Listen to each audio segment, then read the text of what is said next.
Live on this Sunday morning from Los Angeles, you are watching Midnight Movie Talk, of course, during the day. During the morning here in LA, it's breaking box office. What a crazy weekend it was. This is a 5-day weekend, right? It's Thanksgiving on Thursday. So we have Wednesday, Thursday, Friday, Saturday, Sunday. You got this long weekend here. Really, when you throw in the Wednesday, it makes for a crazy, long, and difficult to kind of digest weekend. But the ultimate story here is the failure of Wish and the success of Napoleon, which went in and beat Wish globally. This film is the number one film in the world with $79 million globally. And this is why we are so happy that Apple has this film in conjunction with Sony distributing this thing versus Netflix. Otherwise, you wouldn't see it on the big screen. We hate Netflix. You should too. But this is why you have these films. You open them wide. Look at this thing, $79 million, and it's ahead of expectations. This is directly from the Sony email this morning.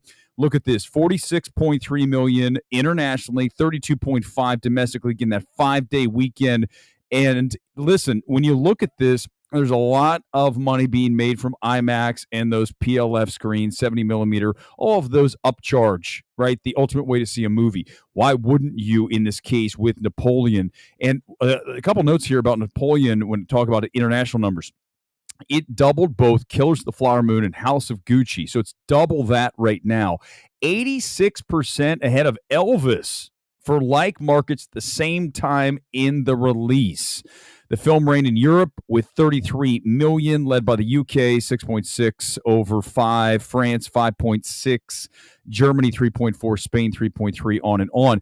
But domestically, again, this thing beat Wish. I mean, how crazy is this? I didn't think this would happen. I don't think anyone did. We know Disney's in trouble, right? We know Disney is not the Disney of old. We know that this is a situation where when you look at this, let me put this thing up here and you can look at it. When you look at Wish, you're looking at a $49 million debut. That is terrible.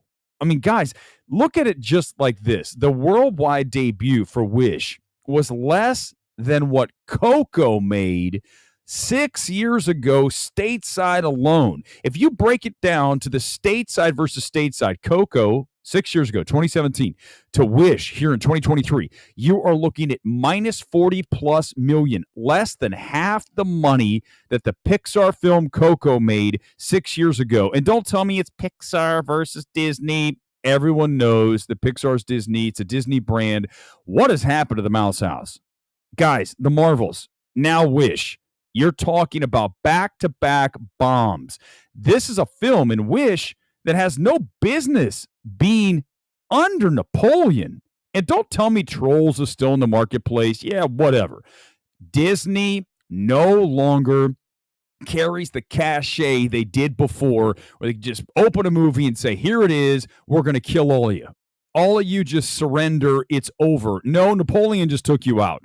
Okay, Disney has a lot of work to do. I don't know if they want to do the work, right? Because they seem like a company that wants to push an agenda more than make money. Because right now, consumers are telling Disney, listen, we don't like where you're headed.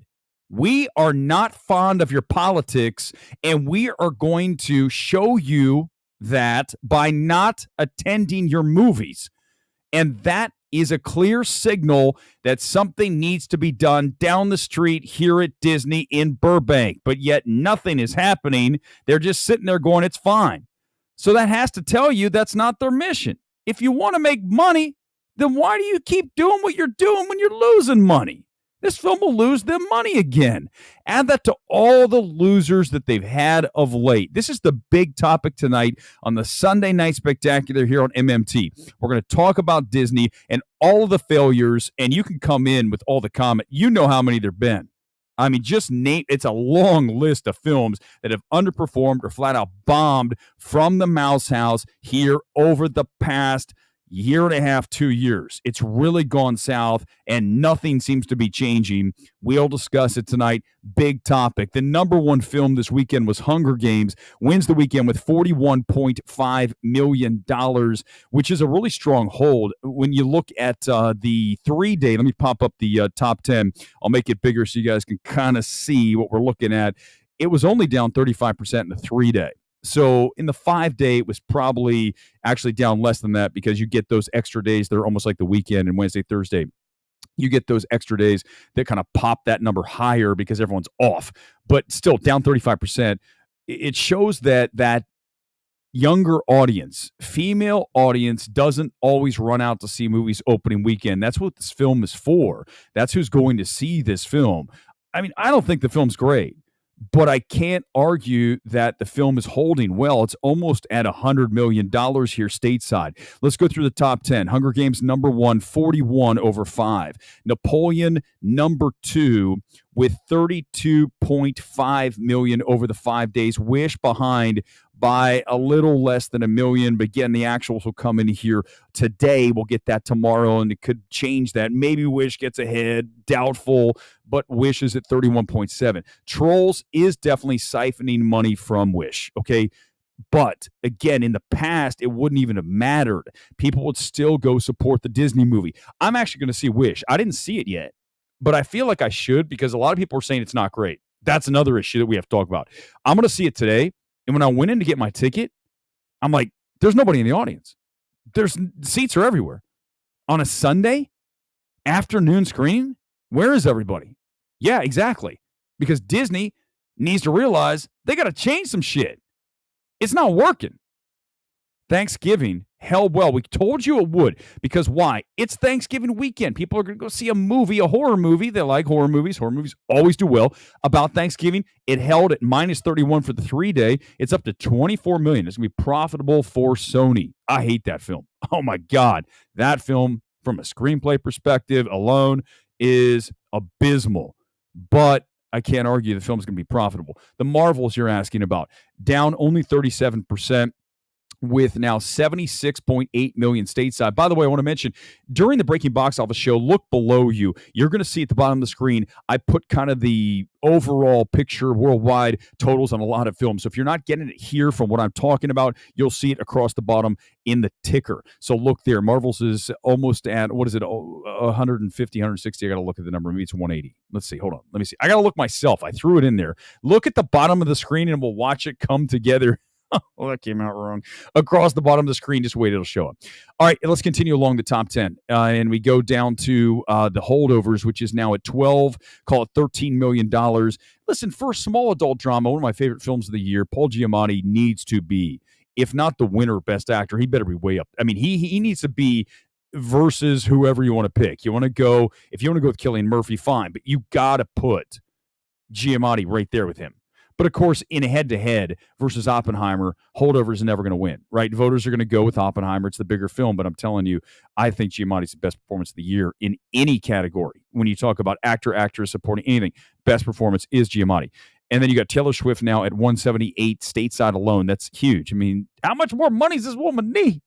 Five Nights at Freddy's. $136.2 million total stateside, and that is, again, with that streaming Peacock release. Wow.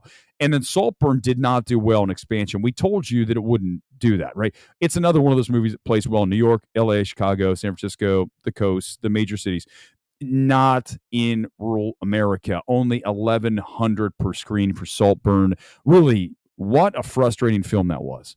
And go back, look at my reaction from the stream. I got to cut that out. Sometimes I put the actual reactions inside the streams, and I need to either cut them out or I'll start actually giving you guys the timestamps on there. You go in there and you can find it. But right now, a couple comments, and we're going to roll out of here for the Sunday night show. I want to mention, though, tonight, I really want you guys to bring the heat with Disney because it's very important that Disney gets this message. I don't think they care. I really don't at all care that they don't care. I mean, I at this point, I can't. How can I care that Disney is seeing everything go down in flames and they're like, whatever, because they want to push an agenda?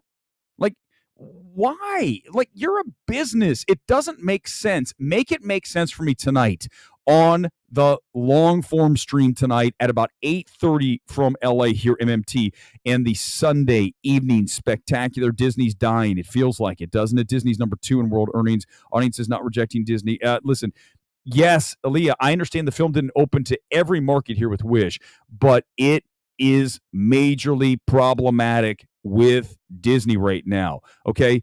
It's not like they're making $0, but all of these films are underperforming or outright bombing because we know that it's the budget. Plus, you've also got to double that plus at least half. So let's say the budget's 100. Let's say it's two. Let's make it 200 because a lot of these films are 200. That means you need to be making about 500 million, and that's just in box office. Now, granted, there are alternative streams. You got Disney Plus, all those things. That's a big part of this too. Disney Plus has trained people to wait. Hey, guess what? It'll be on Disney Plus in a few weeks. So why would I go to the theaters? That was a big mistake. I mean, it's almost like some of these studios are like, let's just have movies fail. Netflix certainly doesn't care. That's why we're celebrating Napoleon, the number 1 film of the weekend globally. Yes, great job, Apple. Keep it up. Let's go. Support theatrical. We'll see Wish tonight. We'll talk about that and Disney, what's going on with the Mouse House, in addition to all kinds of other topics here tonight with lots of your reactions on the MMT Sunday Evening Spectacular. Until then, live from LA, the stream's out. See you tonight.